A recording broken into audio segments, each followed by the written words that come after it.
الاتحاد الافريقي، ما انا يا عم قلت لك وهفضل اقولها لك، الناس دي مش عايزاك يبقى عندك البطوله رقم 11.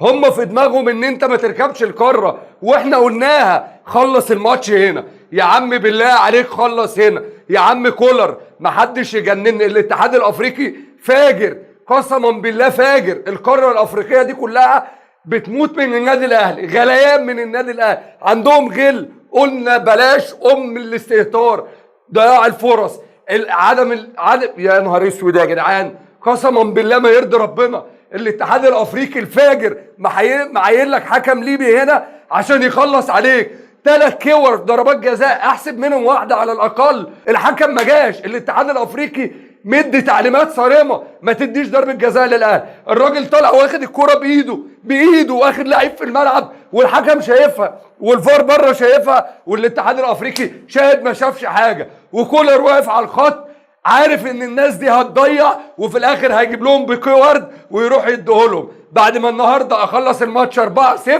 لا بتحط في موقف شرس، موقف هناك يا راجل. ده انا بقول لك الاتحاد الافريقي عايز يخلص عليك. انا جمهور النادي الاهلي طالع اقول لك الاتحاد الافريقي معين لك حكم في النهائي عشان يخلص عليك، معين لك حكم في النهائي عشان ما يبقاش عندك ال11، معين لك حكم في النهائي عشان الولد ياخد البطوله. ما هي مؤامره مكتمله. انا ليه اسيب نفسي لكده؟ ليه احط نفسي في خانه زي دي؟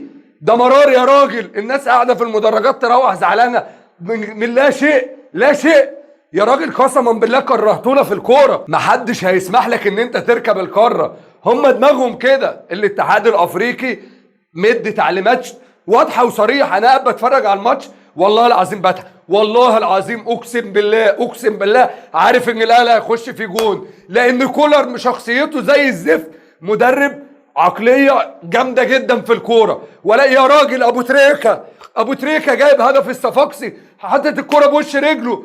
تاني يوم عم حارس بيقول له تعالى يا تريكه خش الاوضه عشان جوزيه عايزك. سلخوا الاوضه دي، كانت مخصصه لاي لعيب بيشوف نفسه في النادي الاهلي. ابو تريكه سلخوا، اداله على دماغه وقال له اوعى تفكر ناس. ابو تريكه يا عم فوقه عشان احنا تعبنا، قسما بالله تعبنا.